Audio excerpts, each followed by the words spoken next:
જીવન સોલંકી છું।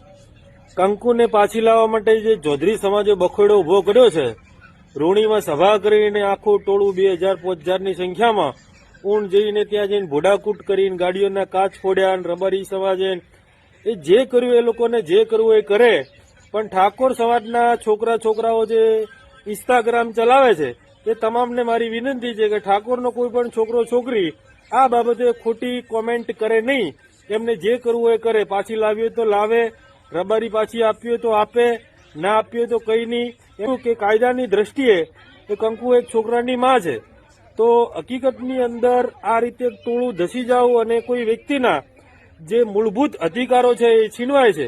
એટલે ગુજરાત પોલીસ અને ગુજરાતની સરકાર, રાજ્ય ગૃહમંત્રી શ્રી હર્ષ સંઘવી એ પરિવારને પણ પ્રોટેક્શન આપે, પણ ખાસ કરી અને ઠાકોર સમાજના છોકરા છોકરીઓને મારી વિનંતી છે, ખાસ કરીને છોકરાઓને, કે ઇન્સ્ટાગ્રામ ઉપર આ બાબતે કોમેન્ટ કરી અને હળગતું હાથમાં પકડતા નહીં।